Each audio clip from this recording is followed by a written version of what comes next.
احادیث کریمہ سے ثابت ہے کہ آج ہی کی وہ رات تھی جب اللہ تعالیٰ نے اپنے محبوب صلی اللہ تعالیٰ علیہ وسلم کو آسمانوں کا سفر کرایا۔ اسی کو معراج کہا گیا ہے۔ معراج کا سفر 3 مرحلوں میں ہوا ہے، 3 منزلیں، مرحلے نہیں 3 منزلیں۔ پہلی منزل تو قرآن پاک سے صاف ثابت ہے، اس کا انکار جائز ہی نہیں ہے۔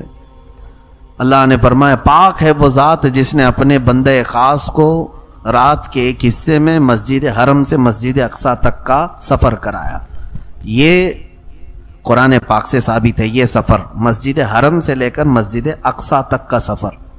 مسجد اقصی بیت المقدس کو کہتے ہیں۔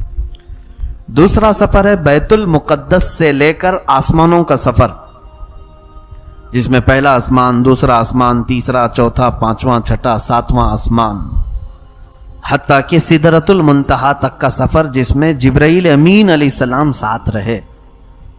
یہ دوسری منزل ہے، جس میں براق کی سواری کے ساتھ میرے آقا صلی اللہ علیہ وسلم جبرائیل امین کے ساتھ رہے۔ تیسرا سدرۃ المنتہا کے بعد جبرائیل امین علیہ السلام بھی الگ ہو گئے اور براق سواری بھی الگ ہو گئی، اور پھر یہ دونوں ہٹ گئے، صرف تنہا میرے آقا صلی اللہ علیہ وسلم لامکاں کا سفر کی۔ یہ تیسری منزل ہے۔ یہاں سوائے میرے نبی کے کسی دوسرے کی وہاں پر شرکت ہوئی ہی نہیں۔ بس وہ کون سی جگہ تھی، اس جگہ کا نام ہی نہیں ہے، جس کو لامکاں کہا گیا۔ اللہ رب العزت کی طرف سے آواز آتی رہی، ادن منی یا احمد، اے احمد مجھ سے قریب ہوتے جاؤ، قریب ہوتے جاؤ۔ میرے آقا صلی اللہ علیہ وسلم بڑھتے گئے۔ سورہ نجم میں اللہ تعالیٰ نے اس واقعے کو یوں فرمایا، فَكَانَ قَابَ قَوْسَيْنِ أَوْ أَدْنَىٰ، تو محبوب اور محب اللہ اور اس کے رسول کے بیچ اتنا فاصلہ رہ گیا تھا جیسے کہ 2 کمانوں کے بیچ میں فاصلہ رہتا ہے۔ میرے آقا صلی اللہ تعالیٰ علیہ وسلم کی آج کی رات میرے مولا سے قربت کی رات ہے۔ رب تعالیٰ نے وہ حسین سعادت میرے نبی کو عطا فرمائی جو کائنات میں کسی اور کو عطا ہوئی بھی نہیں اور قیامت تک ہوگی بھی نہیں۔ صرف تنہا ایک ذات ہے میرے آقا صلی اللہ علیہ وسلم کی، جنہوں نے اپنے ماتھے کی آنکھوں سراپا ذات کا دیدار فرمایا ہے۔ اسی لیے اعلیٰ حضرت فاضل بریلوی رضی اللہ تعالیٰ عنہ نے کوئی غیب کیا تم سے نہاں ہو بھلا، جب نہ خدا ہی چھپا تم پہ کروڑوں دو۔ اب یہاں سے میں نے یہ 3 منزلیں آپ کو بتائی، ایک مسجد حرم سے مسجد اقصی تک، یہ قرآن پاک خود بیان کر رہا۔ دوسری منزل ہے بیت المقدس سے سدرۃ المنتہا تک۔ تیسری منزل ہے سدرۃ المنتہا سے لامکاں اپنے رب ذوالجلال کے قرب و جوار تک کی۔ اب یہ سفر کتنے مہینوں کا تھا، کتنے سالوں کا تھا، کتنی صدیوں کا تھا، پتہ نہیں، کیونکہ ایک آسمان سے دوسرے آسمان کے بیچ کا فاصلہ ہی فرمایا گیا کہ اگر تیز رفتار کوئی سواری دوڑے تو 500 سال کے بعد پہنچے گی، ایک آسمان سے دوسرے آسمان کے بیچ۔ اس طرح کے 7 آسمان، پھر اس کے بعد 7ویں آسمان کے بعد سدرۃ المنتہا، اتنی ہی اوپر۔ سدرۃ المنتہا کے بعد پھر کون سے مکانات ہیں وہ اللہ جانے اور اس کا محبوب جانے۔ پھر جنت کا اور دوزخ کا نظارہ فرمایا، عرش، کرسی، لوح، قلم سب میرے آقا نے دیدار کیے۔ اس کے بعد پھر واپس تشریف لائے۔ اللہ کے حبیب صلی اللہ تعالیٰ علیہ وسلم اسی رات کو گئے تھے، آج کی رات، اور اسی رات کو واپس بھی آئے۔ اسی لیے شاعر نے کہا ہے کہ زنجیر بھی ہلتی رہی بستر بھی رہا گرم، زنجیر بھی ہلتی رہی بستر بھی رہا گرم، تا عرش گئے پھر آئے محمد صلی اللہ علیہ وسلم۔ حضور گئے بھی اور آئے بھی۔ اے میرے عزیزو، آج دنیا تھم سی گئی ہے۔ اسی طرح سے میرے آقا صلی اللہ تعالیٰ علیہ وسلم جب معراج کے سفر پر گئے تھے تو کائنات جہاں تھی وہیں رکی کی رکی رہ گئی۔ کیوں؟ کائنات کی جان ہے میرے آقا صلی اللہ علیہ وسلم۔ جب جانے کائنات کو رب تعالیٰ نے کائنات سے اپنے قرب میں بلایا تو یہ جو ٹائم تھا، یہ جو وقت چل رہا تھا، جہاں سے میرے نبی گئے وہیں پر رک گیا تھا۔ اب اللہ بہتر جانے حضور کے اس سفر میں کتنے سال لگے، کتنی صدیاں لگی، کتنے مہینے۔ واپس جب میرے آقا تشریف لائے تو جہاں سے وقت رکا تھا وہیں سے پھر چلنے لگا۔ اسی لیے شب معراج ایک ہی رات میں ہوئی ہے، ایسا نہیں کہ کئی راتیں اس کے لیے ہو گئیں، کئی مہینے لگ گئے، نہیں، ایک ہی. اب یہاں پر چند اعتراضات کے جوابات بھی میں آپ کو بتا دوں. بعض لوگ آج کے زمانے میں بھی یہ کہتے ہیں کہ حضور صلی اللہ تعالیٰ علیہ وسلم کو خواب میں ہوئی تھی معراج، خواب میں معراج ہوئی تھی، جبکہ اہل سنت و جماعت کا متفقہ عقیدہ یہ ہے کہ حضور جسم کے ساتھ گئے تھے، حضور جسم کے ساتھ گئے تھے، خواب کی بات نہیں ہے. اب سنیے کیا دلیل ہے. خواب میں گئے تھے ان کے پاس، تو وہ تو عقلی دلیل پر چلتے ہیں کہ اتنا لمبا سفر تو ممکن ہی نہیں ہے، یہ خواب میں ہے. اب آپ کہتے ہیں کہ نہیں حضور جسم کے ساتھ گئے تھے، تو سب سے بڑی دلیل تو یہ ہے کہ جب میرے آقا صلی اللہ تعالیٰ علیہ وسلم اس سفر سے آئے تھے واپس، دوسرا دن آیا، دوسرے دن حضور صلی اللہ علیہ وسلم مکہ والوں کو اپنے سفر کی داستان سنا رہے تھے. کیا کیا سنا رہے تھے؟ میں یہاں سے بیت المقدس گیا، بیت المقدس میں نبیوں کی امامت فرمائی، اور اس کے بعد آسمانوں کا سفر کیا، اپنے رب سے ملاقات کی، اور پھر واپس آ گیا. جسے ماننا تھا انہوں نے مان لیا، جسے کچھ پوچھنا تھا انہوں نے پوچھ بھی لیا، جسے نہیں ماننا تھا انہوں نے سیدھے کیا کہا، یہ تو جھوٹی باتیں ہیں، من گھڑت باتیں ہیں معاذ اللہ. تو وہاں سے کچھ لوگ اپنی بغلیں کھجاتے نکل گئے. اب سوال یہ ہے میاں، میں آپ سے پوچھتا ہوں، اگر میں خواب میں یہ کہہ دوں کہ کل رات خواب میں سعودی گیا تھا، دبئی گیا تھا، تو کیا آپ صبح میرے خواب کا انکار کریں گے؟ بھائی خواب میں کوئی کہیں پہ بھی جائے. تو مکہ کے کفار و مشرکین کو حضور اگر خواب ہی بیان کر رہے تھے کہ میں بیت المقدس گیا تھا، تو کسی مکہ والے کو انکار کرنا ہی نہیں چاہیے تھا. ان کا انکار کرنا اس بات کی دلیل ہے کہ حضور نے خواب نہیں سنایا، اپنے جسم کا سفر سنایا تھا.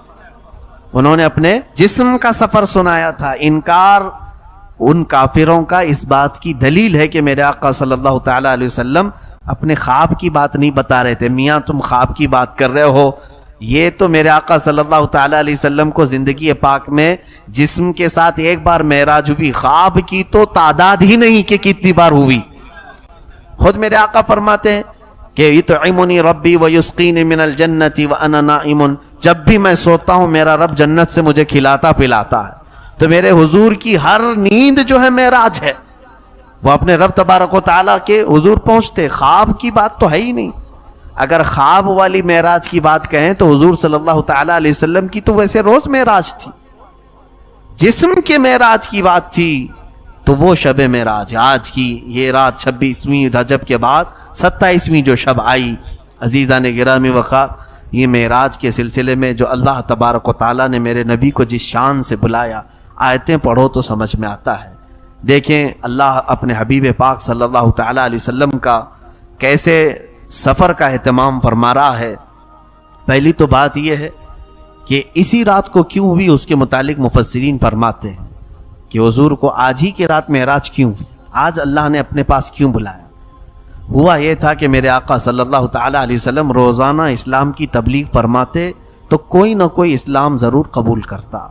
لیکن آج کا دن پورا میرے آقا صلی اللہ علیہ وسلم کا ایسا گزرا کہ حضور کی دعوت پر ایک نے بھی اسلام قبول نہیں کیا. اور اللہ کے حبیب صلی اللہ علیہ وسلم کو سب سے بڑا غم اسی بات کا ہوتا کہ اگر کوئی ایمان نہ لائے تو حضور کو بڑی تکلیف ہوتی. میرے آقا صلی اللہ تعالیٰ علیہ وسلم غمگین ہو گئے، یہاں تک کہ اپنے گھر میں نہیں گئے، ام ہانی کے گھر گئے، دروازہ بند کیا. غم اتنا تھا کہ حضور صلی اللہ تعالیٰ علیہ وسلم کسی سے بات بھی نہیں فرما رہے تھے.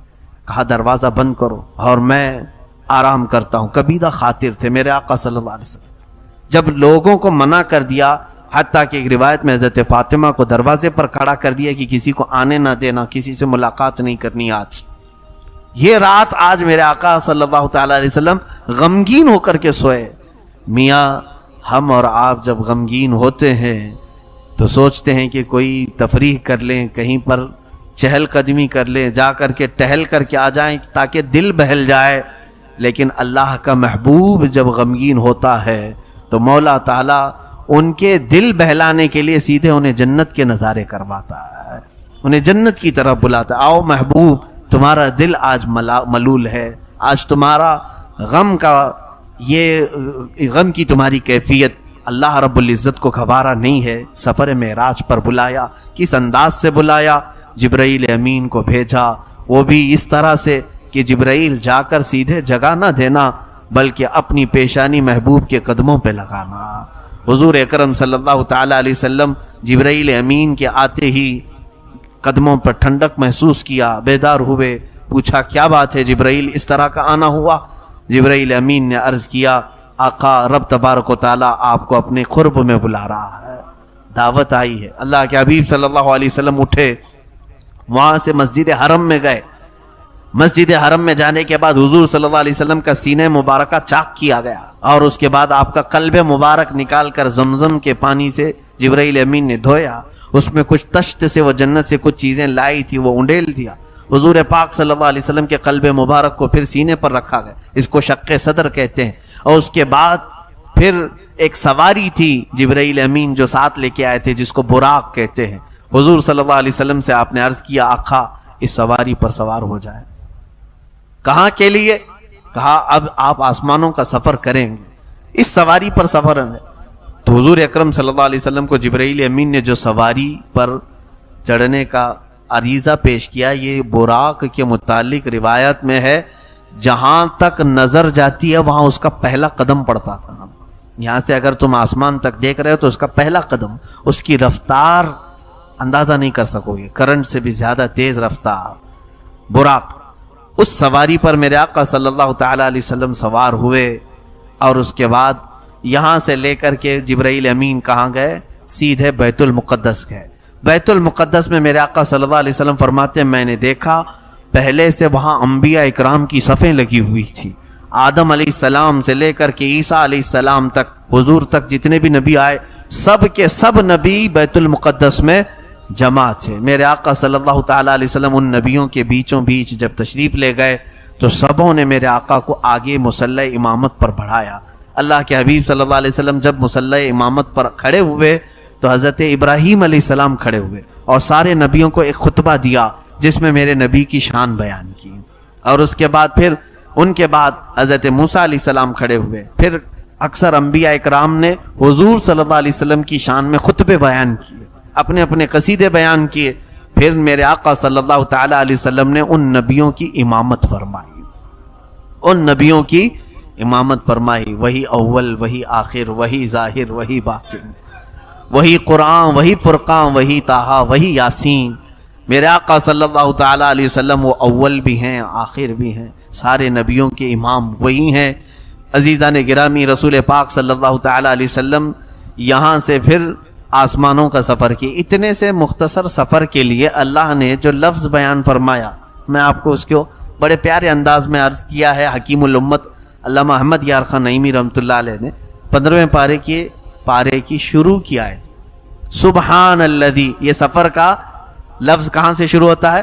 سبحان الذی، سبحان الذی اسرا، سبحان کہتے ہیں پاک ہے وہ ذات، پاک ہے وہ ذات۔ حکیم الامت نے اس سفر کو یوں بیان کیا کہ اے لوگوں دیکھو، میرے آقا صلی اللہ تعالی علیہ وسلم کی وہ کیفیت جو تھی اس دن کی، وہ دولہے کی کیفیت تھی۔ حضور پاک صلی اللہ تعالی علیہ وسلم کو لینے کے لیے جبرائیل آئے، سواری بہت اعلیٰ قسم کی لائی، اور پھر غسل زمزم سے دیا آپ کے قلب مبارک۔ براتیوں کی شکل میں انبیاء اکرام کی جماعت کھڑی ہے۔ اب جب دوسرے لوگ اپنے گھر سے نکلتے ہیں، دولہا آپ بھی بنے ہوں گے، ہم بھی بنے ہوں گے، اپنے گھر سے جب نکلتے ہیں لباس پہنتے ہیں ساری چیزیں، اور شاید ہو سکتا ہے کچھ لوگ گھوڑیوں پہ بیٹھتے ہیں یا کار میں بیٹھنے کا زمانہ ہے، کار میں بیٹھتے ہیں۔ اپنے گھر سے جب نکلے سواری پر تو کبھی ماں آتی ہے بلائیں لیتی ہے، باپ آتا ہے اور کہتا ہے ماشاءاللہ کیا میرا بیٹا لگ رہا ہے، نظر اتارتے ہیں۔ میرے عزیزو، وہ در یتیم میرے آقا صلی اللہ علیہ وسلم بلایا گیا کہ سواری پر سوار ہو کر کیا ہو۔ آسمانوں پر پہنچے، پہلے آسمان پر، یہ لمبی تفصیل ہے، وہاں پر آدم علیہ السلام سے آپ کی پھر ملاقات ہوئی، وہاں پھر دوسرے آسمان پر دوسرے نبی سے، تیسرے آسمان، جو نبی یہاں بیت المقدس میں تھے حضور کی امامت میں نماز پڑھ چکے، پھر وہ وہاں پہنچے ہوئے تھے۔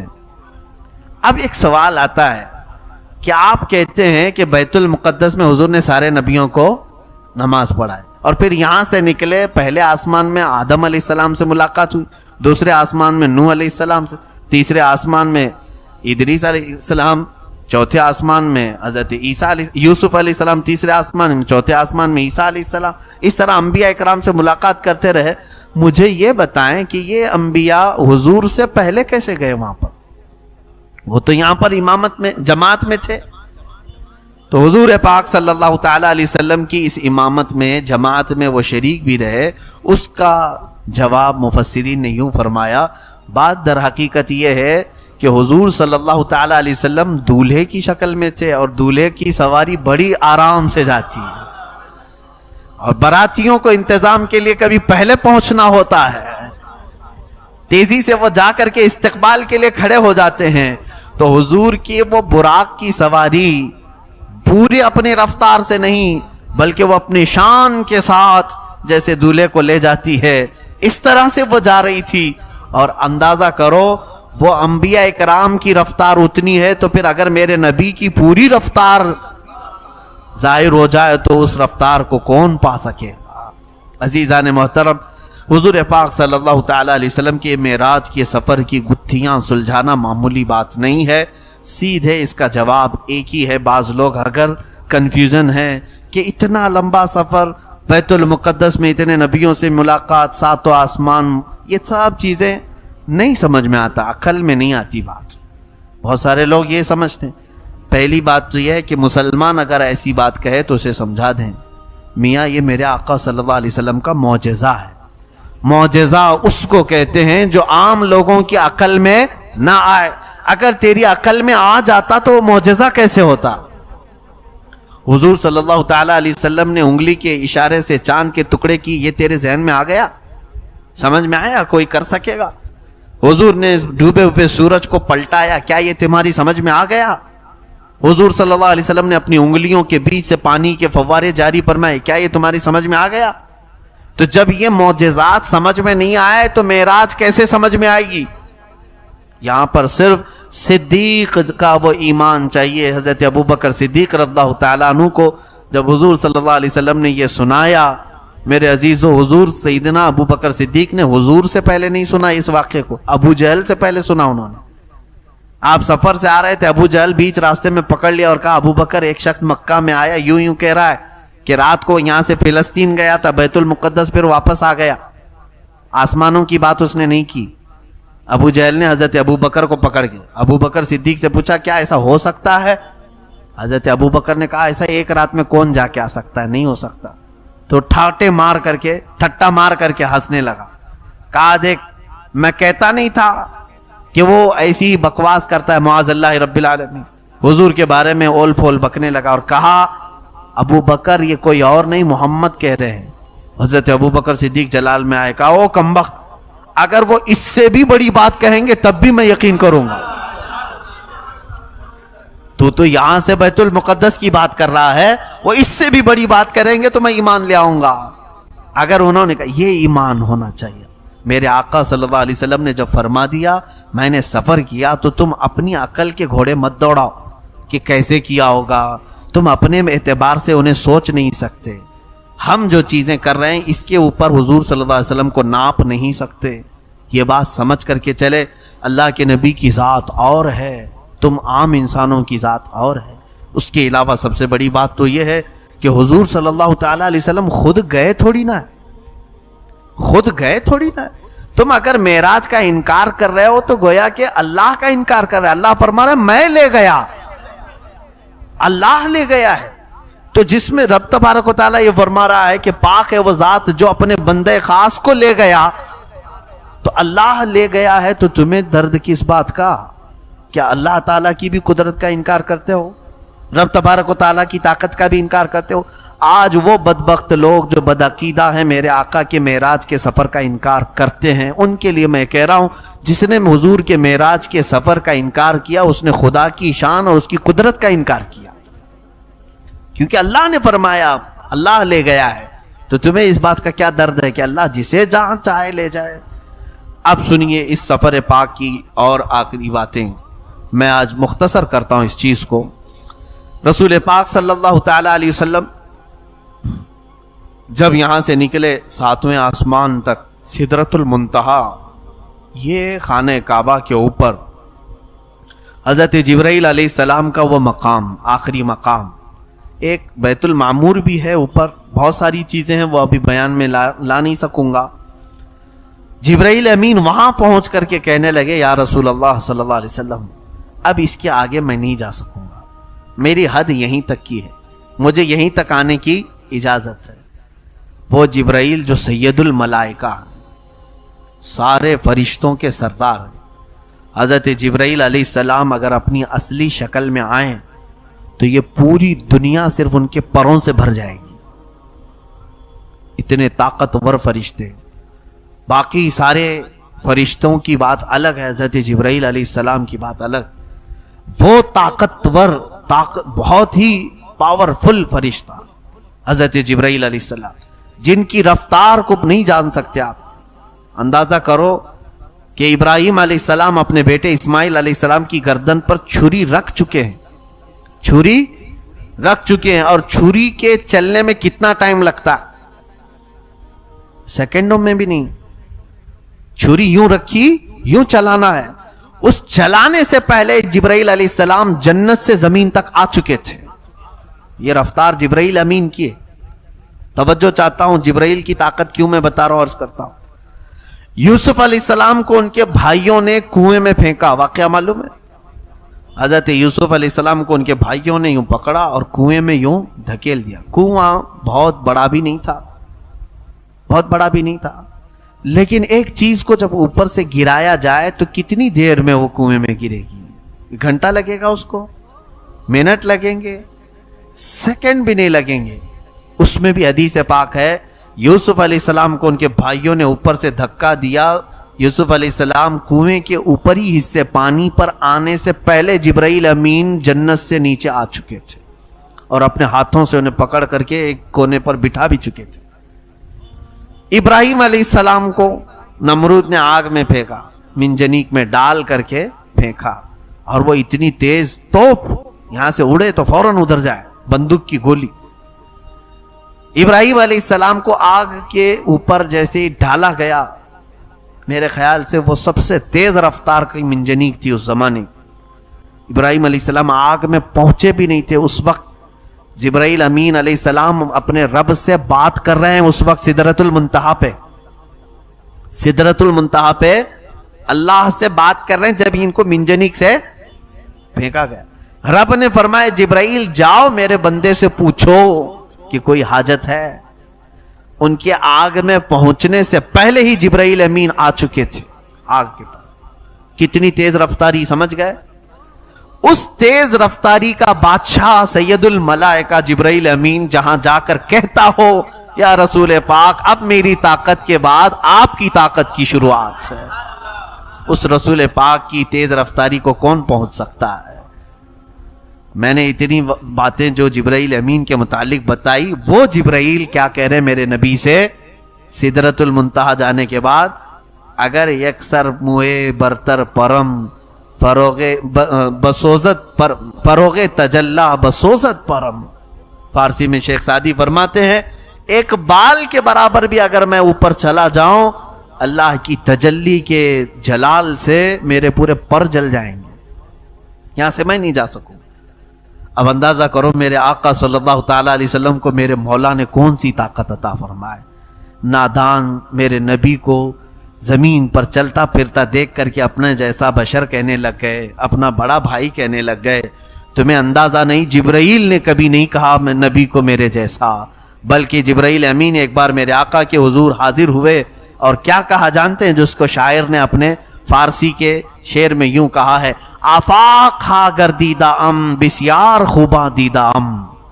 فارسی میں کہا گیا آفاق ہا گردیدہ ام بسیار خوباں دیدہ ام، لیکن تو چیزیں دیگری یا رسول اللہ۔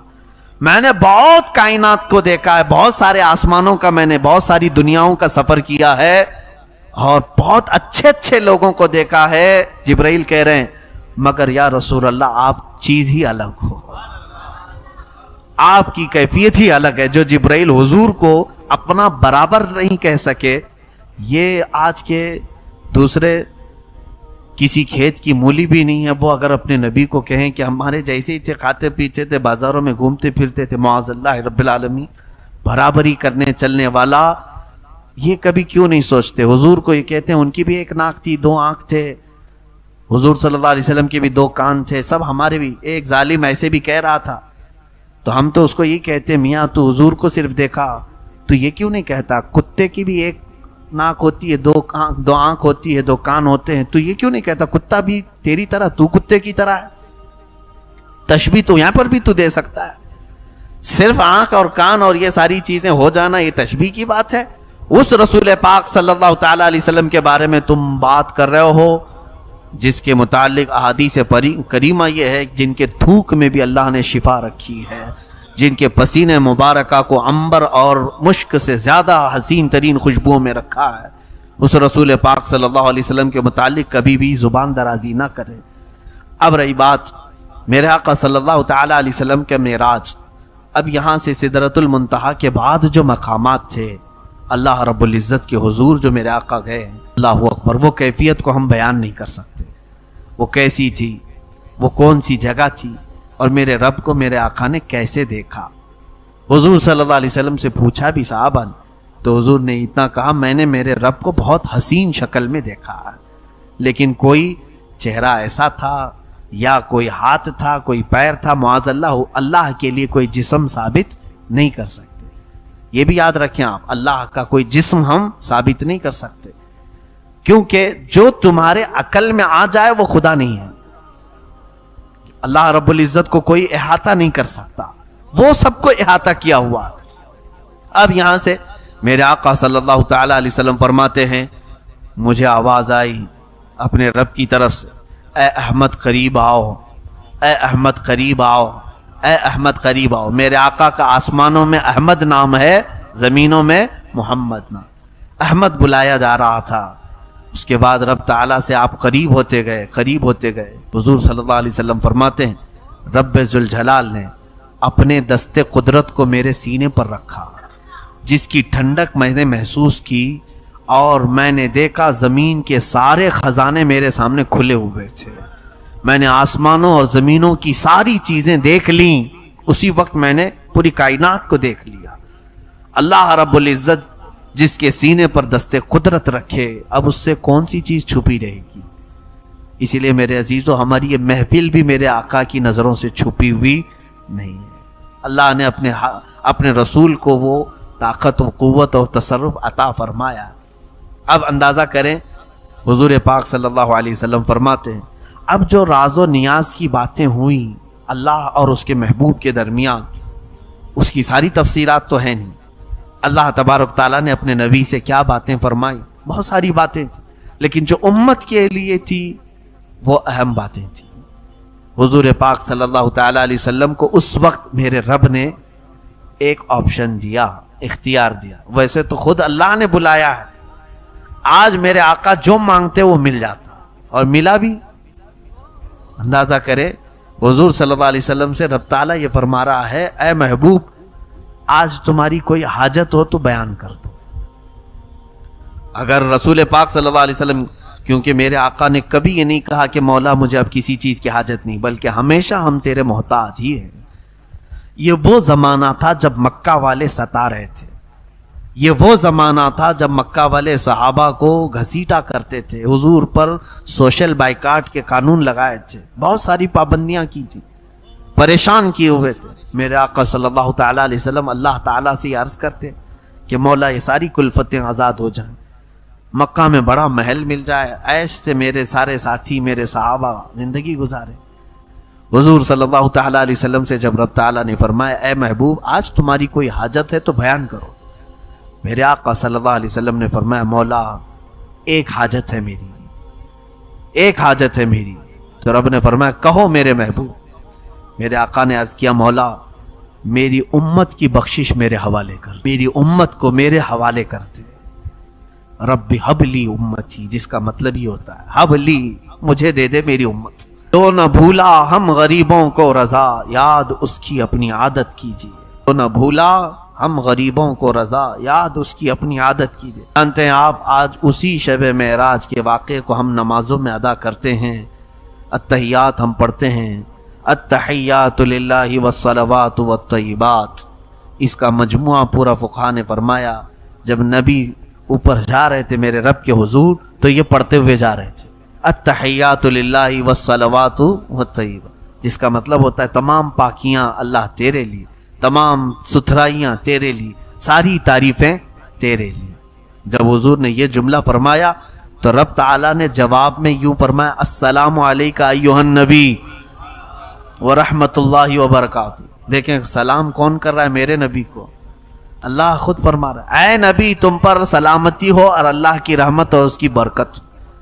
حضور کو سلام ملا کس کی طرف سے؟ اللہ کی طرف سے۔ اور اس کے بعد حضور صلی اللہ علیہ وسلم نے پھر دوبارہ یوں عرض کیا، دیکھیں یہ بھی موقع کیسا ہے میاں، اگر ہمیں کوئی بڑا آدمی سلام کر لے تو ہم کیا سوچیں کہ اب ہماری حیثیت بڑھ گئی، کسی اور کو یاد کریں نہ کریں، مگر حضور پاک صلی اللہ تعالی علیہ وسلم کو جب اللہ نے سلام فرمایا تو حضور آگے بڑھ کر یوں عرض کرتے ہیں والسلام علینا وعلی عباد اللہ الصالحین۔ مولا صرف مجھ پر نہیں، میری امت کے سارے گنہگاروں پر بھی تیرا سلام اور صالحین بندوں پر بھی تیرا سلام۔ میرے آقا کہاں ہمیں فراموش کیے، کہیں ہمیں بھولے ہیں میرے آقا؟ رسول کریم صلی اللہ علیہ وسلم نے ہمیں کسی جگہ پر چھوڑ دیا ہے؟ اے میرے عزیزو، اللہ کے حبیب صلی اللہ علیہ وسلم نے جب یہ عرض کیا سارے ملائکہ سن رہے تھے اللہ کا کلام اور نبی کا یہ کلام۔ حضور نے پہلے کیا کہا اللہ کی تعریف میں؟ التحیات للہ والصلوات والطیبات، تو رب تعالیٰ نے فرمایا السلام علیکہ ایھا النبی ورحمۃ اللہ وبرکاتہ۔ میرے آقا نے پھر کہا والسلام علینا وعلی عباد اللہ الصالحین۔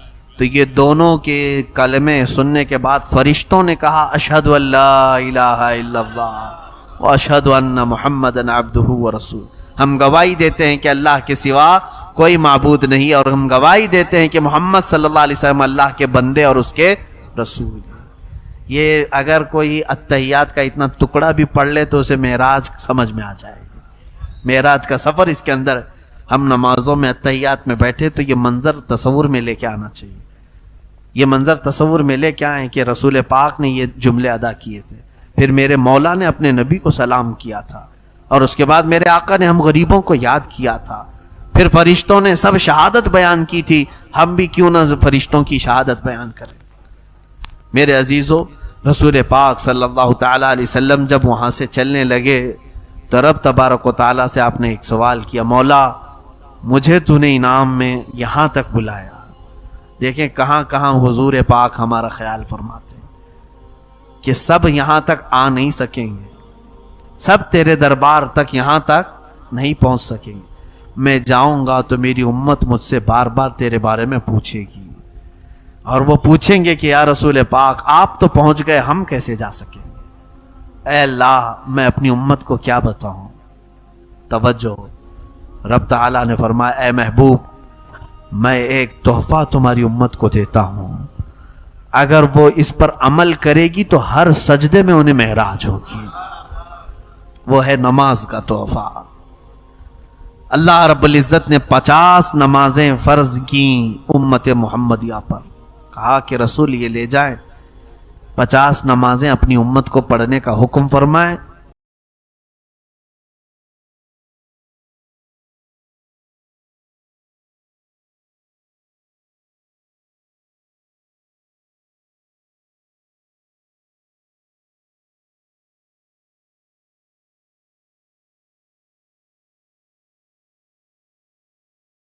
وہ دن اور رات میں 50 نمازیں پڑھیں۔ میں سوچتا ہوں ہیں تو گھنٹے 24، اگر 50 نمازیں فرض ہوتی تو آدھے گھنٹے سے پہلے اذان ہونے لگ جاتی، نہیں 24 گھنٹے میں اگر آدھے گھنٹے پر بھی ہو تو 48 نمازیں ہوتی، پھر 2 بج جاتی تھی۔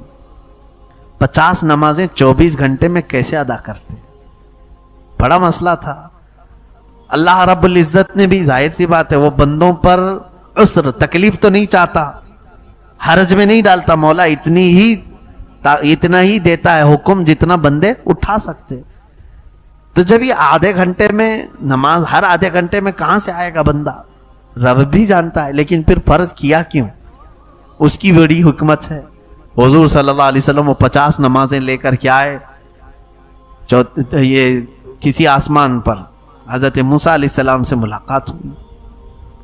موسیٰ علیہ السلام بھی چھٹے یا پانچویں آسمان پر حضرت حضور صلی اللہ علیہ وسلم سے ملاقات کی اور پوچھا کہ کیا آپ کی بات ہوئی. حضور نے بتایا، کہا میری امت کو اللہ نے 50 نمازیں عطا کی. موسیٰ علیہ السلام نے کہا اے رسول واپس جائیں اپنے رب سے کہیں کہ کم کر دے، آپ کی امت اتنا نہیں کر پائے گی. کیا کہا حضرت موسیٰ علیہ السلام نے؟ آپ کی امت نہیں کر پائے گی. اب یہاں دیکھیں میرے آقا کے علم غیب پر سوال کرنے والے آج 5 وقت کی نمازیں پڑھ رہے ہیں کہ 50 پڑھ رہے ہیں؟ 5 پڑھ رہے ہیں نا.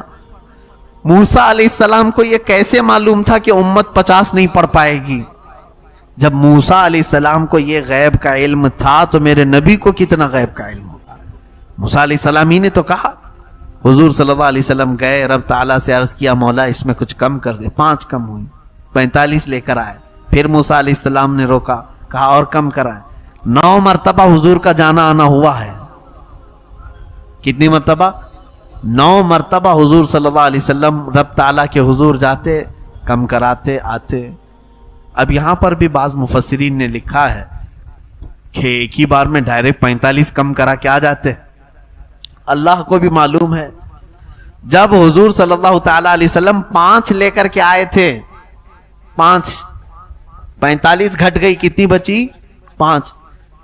تو حضرت موسیٰ علیہ السلام نے پھر کہا اور جائیے کم کرائیے. تب میرے آقا نے کہا اب مجھے شرم آ رہی ہے، اب حیا آتی ہے، اس سے کم کراؤ. لیکن رب تعالیٰ نے یہ فرما دیا اے محبوب آپ کی امت یہ اگر 5 ہی پڑھے تو میں 50 کا ثواب دوں گا، 50 کا پورا ثواب دوں. یہ 5 میں وہ 50 نمازوں کا پورا ثواب ہے جو پہلے ہمیں فرض کی گئی تھی. اب یہاں پر مفسرین فرماتے ہیں ایک ساتھ کم کروا سکتے تھے، جا کر کے سیدھے کہتے 45 کم کر دے، 5 رکھ جائیں گے. موسیٰ علیہ السلام بھی ڈائریکٹ یہ کیوں نہیں کہے اتنی کم کرا کے لے کے آ جائیے ڈائریکٹ؟ تو فرمایا موسیٰ علیہ السلام وہ تجلی جو کوہ طور پر دیکھ نہیں سکے تھے، جو ہلکی سی تجلی دیکھ کر غش کھا کر گر گئے تھے، موسیٰ علیہ السلام وہ رب ذوالجلال کی تجلیاں میرے مصطفیٰ کی آنکھوں میں دیکھ رہے تھے، میرے نبی کی آنکھوں میں دیکھ رہے تھے. آنکھوں میں آنکھیں ڈال کر کے مولا کو دیکھ کر آنے والی آنکھیں کیسی ہیں. تو اس لیے جب میرے آقا حضور صلی اللہ علیہ وسلم رب تعالیٰ کے حضور سے واپس آتے، وہ آنکھوں میں تازہ جمال و جلال میرے رب ذوالجلال کا. موسیٰ علیہ السلام توجہ سے دیکھتے اور پھر کہتے جائیے آپ. حضور صلی اللہ علیہ وسلم کا معاملہ یہ تھا اپنے رب کے حضور جتنی بار جاؤں کم ہی ہے، بار بار ملاقات کروں. اور رب تعالیٰ یہ چاہتا ہے کہ میرا محبوب آئے جائے آئے جائے. حضور صلی اللہ تعالیٰ علیہ وسلم اخیر میں یہ تحفہ لے کر تشریف لائے معراج کے اس سفر میں. میرے عزیزو یہ سفر یوں ہی کمپلیٹ نہیں ہوتا، اتنی حکمتیں بھرا ہوا سفر ہے، کیا کیا اس میں بیان کرے. اللہ کے نبی صلی اللہ تعالیٰ علیہ وسلم جب تشریف لائے تو دوسرے دن اپنی امت کو اعلان فرمایا کہ میں نے رب سے ملاقات کی اور رب تبارک و تعالیٰ نے میری امت کو یہ تحفہ عطا کیا. پھر نمازیں باجماعت ادا کی جانے لگیں.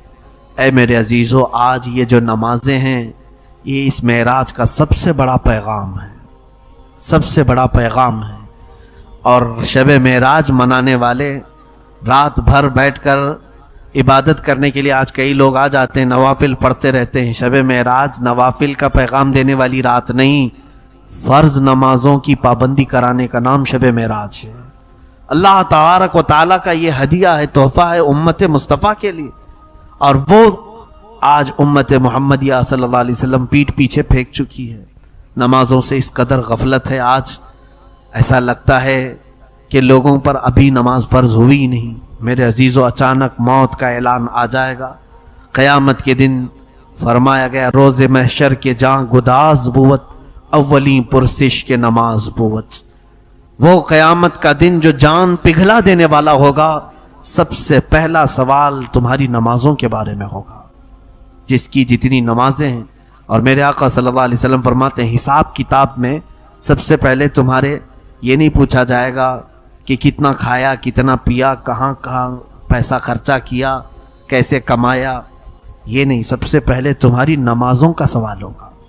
اور میرے آقا فرماتے ہیں جو نمازوں میں پاس ہو گیا اللہ اس کے دوسرے معاملات میں بھی اسے آسان کر دے گا، اور جو یہاں پھنس گیا ہر چیز میں پھنس جائے گا، وہ لمبی دیر تک محشر کے میدان میں پھنسا رہ جائے گا۔ ٹینشن مت لینا، وہاں پر تو 50,000 سال کے برابر کا ایک دن ہے، کہیں نہیں جانا ہے تمہیں، کہاں جانا ہے؟ موت بھی نہیں آنی ہے، ایسا ہے کہ سورج سے جل جل کے مر جائیں گے، نہیں، موت بھی نہیں، موت کو موت آ چکی ہوگی اس دن۔ حساب پورا تمہاری نمازوں کا لیا جائے گا۔ اب سورہ مدثر کی آیتیں دیکھیں آپ، 29ویں پارے میں، عن المجرمین یتساءلون عن المجرمین ما سلککم فی سقر، جو جہنم میں جانے والے مجرمین ہیں وہ پوچھیں گے آپس میں ایک دوسرے سے، سوالات کریں، میاں تم کیوں آ گئے، تم کیوں دوزخ میں ڈھکیلے گئے، ایک دوسرے سے پوچھیں گے، تو سب کا جواب کیا ہوگا؟ قالوا لم نک من المصلین، وہ کہیں گے ہم نماز نہیں پڑھتے تھے، ہم نماز نہیں پڑھتے تھے اس لیے آ گئے۔ اس کے بعد اور بھی وجوہات ہیں، لیکن سب سے بڑی وجہ یہ ہے کہ نماز نہیں پڑھتے تھے اس لیے دوزخ میں ڈالے گئے۔ جن کی نمازیں باقی ہیں آج اللہ نے صحت دی ہے، پوری کر لو، جانے سے پہلے یہ قضا پوری کر لو، ورنہ وقت اجل آئے گا اور تمہیں فرشتہ اٹھا لے جائے گا۔ ہو سکتا ہے آج ہماری باتیں کچھ لوگوں کو کڑوی گزریں، کچھ لوگوں کو ایسی لگیں کہ ہمارے اوپر دقتیں ہیں، تمہیں یہ قیامت کے دن سمجھ میں آئے گا۔ میرے آقا صلی اللہ علیہ وسلم نے فرمایا بے نمازی کا حشر قارون، فرعون اور حامان کے ساتھ ہوگا۔ دوزخ کے دروازے پر اس کا نام لکھا جائے گا کہ فلاں بے نمازی تھا۔ میرے آقا صلی اللہ تعالی علیہ وسلم نے اپنے نزع کے عالم میں، وفات کا وقت قریب ہے، اس وقت نماز کو میرے آقا نے ترک نہیں فرمایا۔ اس انداز سے میرے آقا مسجد میں تشریف لائے تھے، صحابہ فرماتے ہیں حضور صلی اللہ علیہ وسلم 2 صحابہ کے کندھوں پر ہاتھ رکھ کر کے چل رہے تھے، حضور صلی اللہ علیہ وسلم کا پیر مبارک زمین پر گھسٹتا ہوا آ رہا تھا، میرے آقا زمین پر پیر نہیں رکھ رہے تھے۔ اتنی علالت، اتنی تکلیف کے بعد بھی میرے آقا مسجد نبوی شریف میں جماعت کے ساتھ نماز کے لیے حاضر ہوئے۔ آج لوگ صحت مندی کے ساتھ نمازیں ترک کر رہے ہیں، نمازوں کو بھولے بیٹھے ہیں، لوگ یہ سمجھ رہے ہیں کہ ہمارا حساب نہیں ہونا ہے۔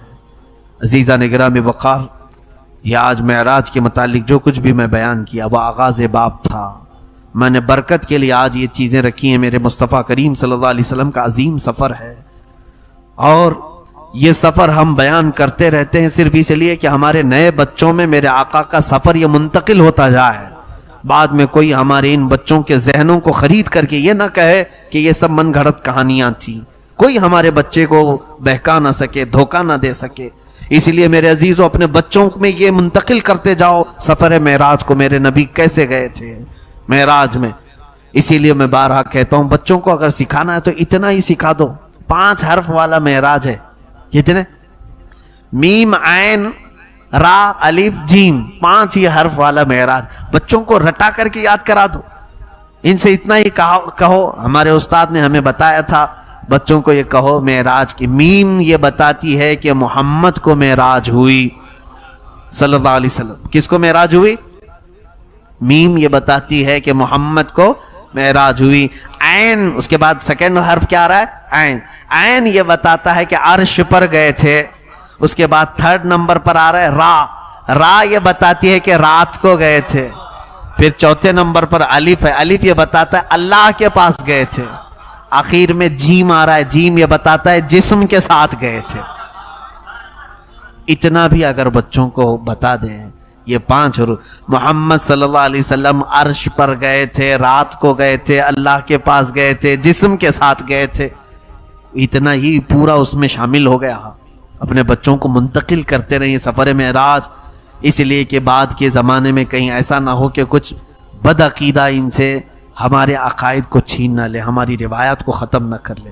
اے قدیر و جبار خدا، ہم سب کو تو ہمارے گناہوں سے آزاد کر دے، معاف فرما دے، ہمارے بچوں کو تو سلیقہ عطا فرما، تمیز عطا فرما۔ وصلی اللہ تعالی علی خیر خلقی محمد وآلہ واصحابہ اجمعین، وآخر دعوانا الحمد للہ رب العالمین۔